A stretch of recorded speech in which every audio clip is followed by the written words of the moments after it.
today about the WorkSharp Kenonion Edition, and it's the Kenonion Edition with the grinding attachment. So this WorkSharp Kenonion normally comes as standard with this piece here, which we will be looking at a different time, but today we're just going to be focusing on this grinding part. So it's actually available from WorkSharp with the grinding attachment and without the original attachment, and I believe they call that the luxury version. It's not currently available in the UK or the EU as far as I know. I think that's just over on their American site, but there we go. We're going to focus on this part for now. So what is the WorkSharp Kenonion Edition grinding attachment? Well, it fits onto WorkSharp power head here, which is a fairly easy fit. It just sits on there, and then you can tighten that up, holds it tight on there. We'll turn it around for now just so we can have a quick look at it.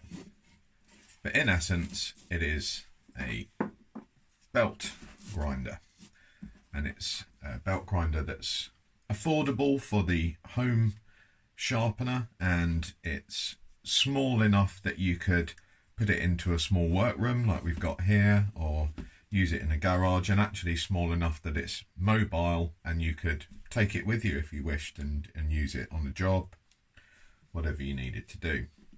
And the much larger belt grinders and accessories, of course, people love them, but we don't all have a huge workshop, and they are very, very expensive to get a decent one.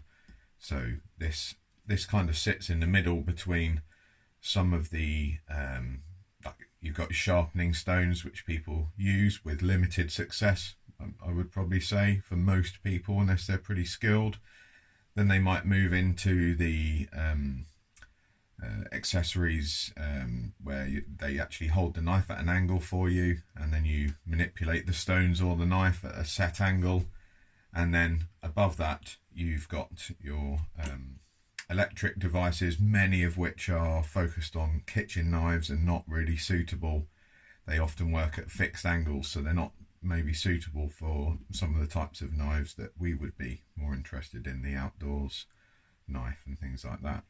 So what I'm going to do is take you through how this thing works, why we would want it to sharpen our knife over and above a different type of sharpening system, which we just discussed briefly, and then we'll put this Florian Vorax through it, which has been a great knife, and it came pretty sharp from the factory, but it's 154 cm, good steel, very resilient, but it can be tough to get a really razor sharp edge on. So at the moment, this knife is probably what most people would say is reasonably sharp, but for me, a knife would be sharp if it is able to actually remove hair and shaving sharp, and it's not picking up any hair, so it does need a bit of work. And believe me, it's tough to get these super stills that sharp with your standard stones, unless you have spent many years practicing with those, and it's time consuming, which is something that is a bonus with a system that allows you to work a bit faster. So the basic concept when we sharpen a knife is the blade has obviously become blunt and it's lost its fine beveled edge. It may have even had some nicks and stuff that you can't see, little micro nicks and stuff throughout the blade, which if you looked under a microscope you would see that was tiny little portions of it missing, and of course all that affects its ability to cut. So the first thing we want to do is to return the edge to a bevel angle that we want, and also to grind away any of those tiny micro damages that are along the cutting edge. So we've got a number of different belts here. So this is the coarsest one, and it's a 120 grit. So we've actually got some different names here. We've got the P120, and then what they call the X65, which is equivalent to a 220 grit. So that would be more to shape the blade. Then we've got an X22, which is a 1000 grit, and that's to sharpen it after shaping. And then for honing, we've got what they call an X4, which is a P3000, so that's 3000 grit. And then after that, we've got a strop, which is, I believe, a 12,000 grit. And you literally can't feel any abrasion, but the 120 grit is quite clearly a very abrasive grit. So that's what we're going to do first. We're going to remove any damage, and we're going to remove some metal. So very easy to fit these on. It's just a case of popping them on there and then dialing it in, and you can see the belt is on. Now it does have a little dial on it, so that if you wanted to move the belt slightly one way or the other, you can actually dial it in with this, and that will push the belt one way and the other, and you can just get it in the center. That's important. You don't want the belt scuffing on either side. And once you've done that, it's important that we set the correct angle. So we can see all our common angle settings here, and they can be set simply by unscrewing this and then actually moving this around. I'll just demonstrate that for you. So you can see there, we're just moving the angle around as we wish, and then we can tighten it up. So there's a trigger here, and that trigger will run the device at a speed that's high if you pull the trigger all the way in, or if you just pull the trigger in a little way, it will run it low. And then you can actually hold the device on by pulling the trigger and clicking it, and that will then hold the trigger in. And then on the bottom of the trigger, we've actually got a little adjuster there which turns, and that will be your speed control once you've set the device to run on its own. So you've pressed the trigger and you've held the button in, the device is running, you can now change the speed.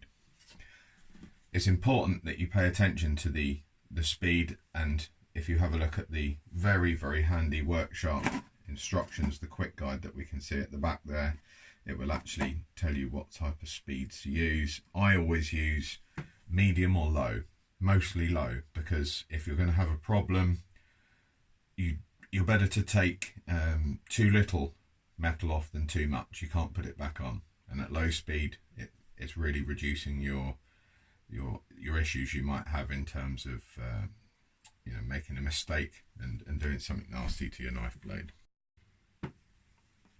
Okay, so I just show you the device running and how the trigger mechanism is functioning.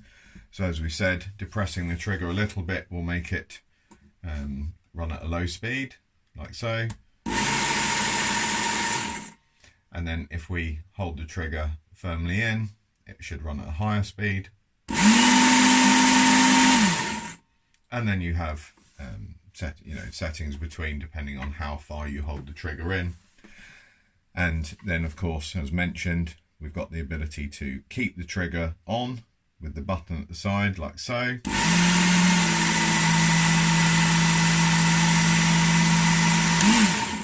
And then you just blip the trigger and that will turn the unit off. And as mentioned, we'll do that again, but I'll just show you the turning of the dial, which will allow us to alter the speed whilst the unit is, that button's depressed and the unit's functioning on its own.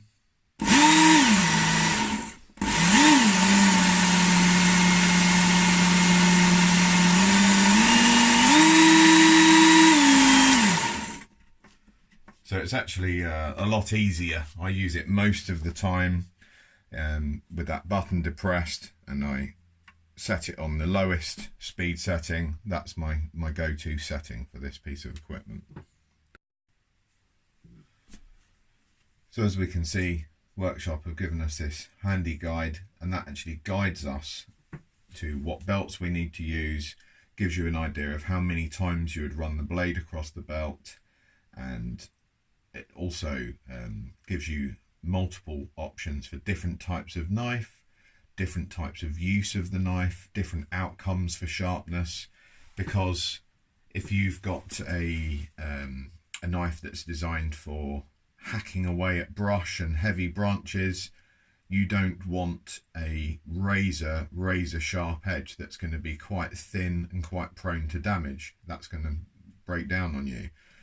And if you've got a razor that you're shaving with, you don't want to put the sort of edge on that you would put for a chopping tool, because it's not going to be sharp enough.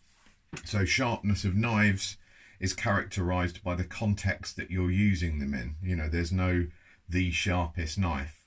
Well, the sharpest knife for what? If it's the sharpest knife for slicing paper, like you often see on videos, people slicing pieces of paper, that doesn't mean it's going to be the sharpest knife for chopping coconuts in half, and vice versa. So think of the context of your use, think of why you want the knife sharp, and then use this guide, and this is going to help us. So if we have a look on here, we can see we're using a hunting or a pocket knife, hunting knife really, and it's how beat up is your knife? Have we neglected it? No, it's just dull.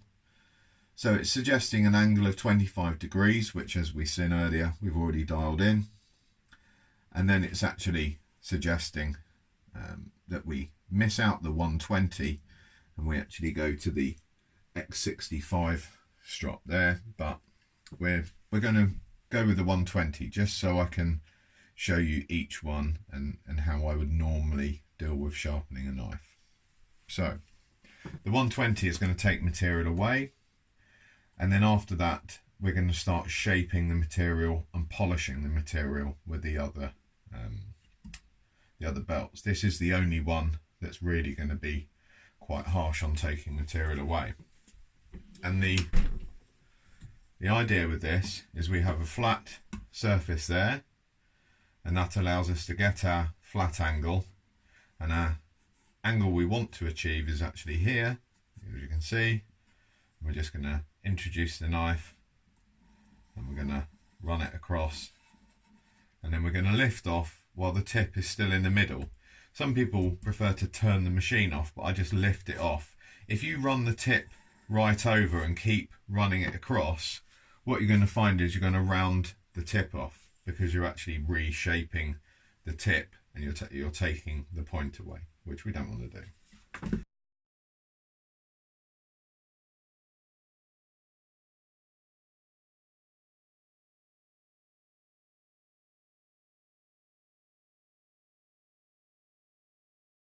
So now we're going to change our belt over. We've created a burr. We've taken the burr off by replicating that the other side. So now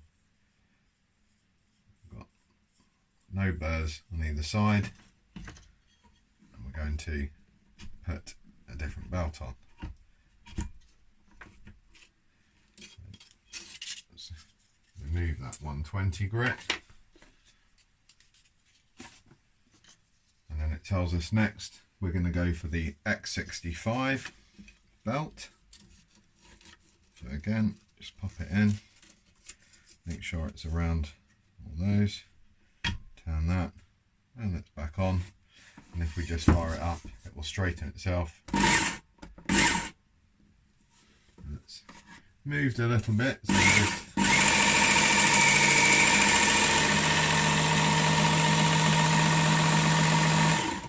and you could actually hear there that it was sounding a bit funny, and then as we dialed that belt back in straight, it had the sound kind of reached a sort of normal noise level again. and the belt's not rubbing on anything that it shouldn't be. So we repeat the process, and this time we're just removing any leftovers of the burr, and we're going to this would be what they would say was the sharpening. Before we've reprofiled, now we're actually sharpening the metal there, and then we'll move on to honing and polishing.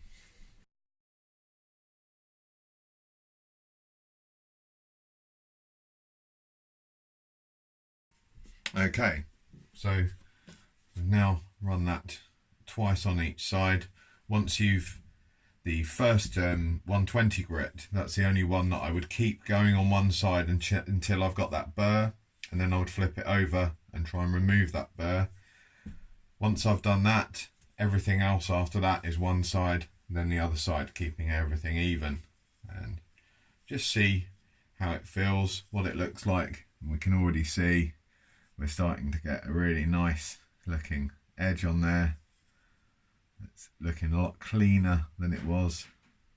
Now we're moving on to the X22, which is finer still, and you can actually see all these give a little bit of give, and that's one of the reasons that a belt is very popular for sharpening blades with, is because if you imagine sharpening on a stone, a circular stone, that would actually introduce a angle, like a hollow grind type angle, which might not be considered so tough for outdoor knives.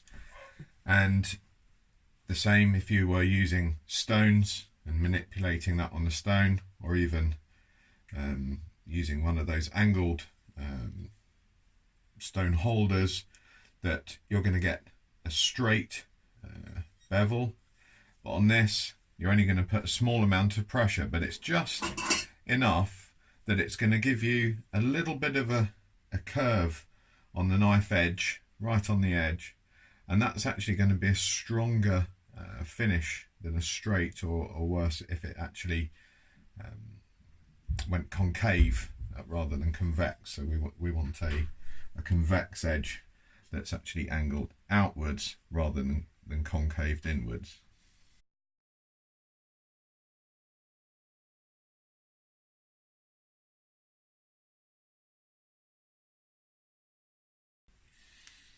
We can see now we're really starting to get a nice edge on there, and you can see how much better it looks already. And you can also see that on both sides we've got a clearly defined surface area of that edge that's been removed, and then it's starting to get polished. So we will now move down again and hone that edge, and then we'll go to the strop and strop it off, and we'll see what we've done. So far I haven't had to do any extras other than what I've actually shown you in this video. It all seems to be working fine, and notice that I keep, sometimes I forget, but I always keep going back to that. It's easy to think that you're getting the right flat level on there, but actually it's a lot tougher than you think it is. And if you just keep doing it by eye, you will eventually find that you are messing up your angles. So keep referring back to that. Some knives, it's a bit more awkward because they don't always have a completely flat blade, but you can find, you know, that sits happily there, and it's actually sitting on that flat there. So that's no problem at all. You can keep going back to that same angle. The main thing is you've got the consistency of the angle. So now we're down to the X4 belt, which is, I think, the 3000 grit. And this is just going to hone this nicely cut angle here.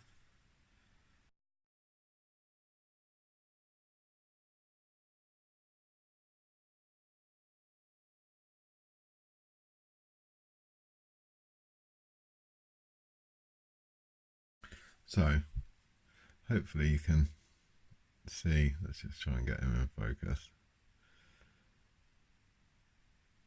That is now starting to get really, really polished and honed on both sides. A lot different to what we first started with.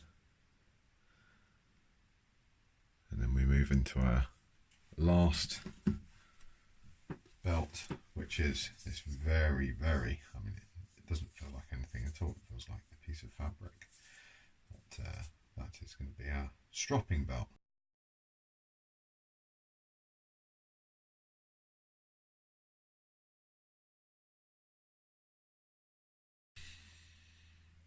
Again, we can see it's really polished that nicely.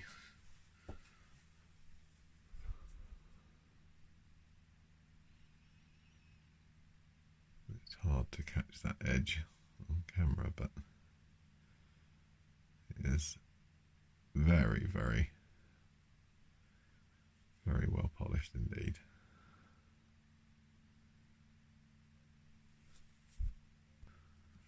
And now, of course, we have the moment of truth.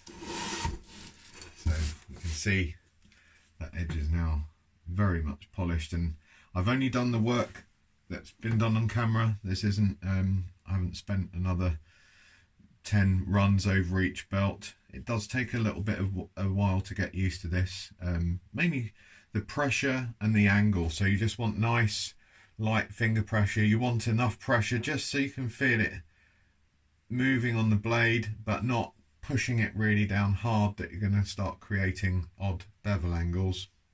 So I'm already missing quite a lot of hair on my arm, but just to give you an idea, we can see that is now absolutely razor sharp, and that's clearly exactly what we were aiming for, is a knife that's sharp enough to shave with but still retains that 25-degree bevel angle, so we've got a useful outdoor knife, and that will last a good few weeks before I have to treat it like that again. But probably the best idea will just be to keep on top of it with the last two belts. So that would be like the X4 and then the strop, and you could actually just keep that running nice and sharp without having to reprofile. Talking of reprofiling, another thing we can do with this, you might have bought a knife that you find the profile doesn't suit you, and once you become a more advanced knife user or bushcrafter and you start having custom bevel angles, you can actually choose your own on there. Some people have a preference to bevel angles, so they can select exactly what they want and they can reprofile that edge to get the bevel they like. So that was our introduction to the WorkSharp Kenonion with the grinding attachment.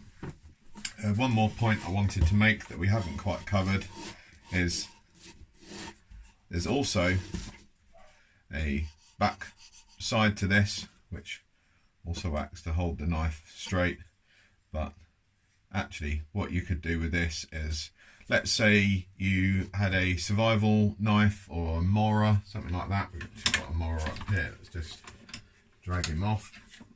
We've got a Mora here, and these Moras are supposed to be used with a fire steel, which you can use the back and scrape the fire steel, but they do need to have a flat back. And I love Mora knives, but sometimes, because you know they produce them so cheaply and they're great knives, they're super functional and they will last forever, but sometimes you find this back end is not ideal. It's, you know, a bit not quite at right angles, and on this you could actually introduce it and then create your perfect right angle along the back there, so you'd have absolute perfection in order to get the best out of your firelighting performance. We've actually got the firelighter on there for those that aren't used to such things. You can see where you scrape along, and then you just scrape along with the back of the blade like so, and the harder you do it and the faster you do it, the more spark will come off it. But this one's actually not too bad, but it's still not great. If I was seriously using this for fire starting, I would run that along the back side there and just make sure I had a perfectly straight spine on that blade. So I hope you enjoyed that first video on the WorkSharp. Like I say, we're going to do a few on this. We'll cover the standard attachment that it comes with, and we're also going to cover several different knives. If anyone's got any suggestions of knives that they found difficult to sharpen, then please do let me know, and we will cover those in the next video. I'm probably going to try for a straight edge razor in the next one that's been a little bit neglected, and the edge on that is not as it should be, but it is a very, very nice straight edge Dovo from Solingen, Germany. So it'd be good to get that worked back to something that you could actually shave with again. Thank you for watching. This will obviously go up on YouTube, but it will go onto gunsandzen.com, which is the main site. This is our first full-length YouTube video, and we hope to be making more YouTube stuff, and we're also going to use YouTube as a video feed for our site as well. Thanks a lot, guys, and have a fantastic weekend.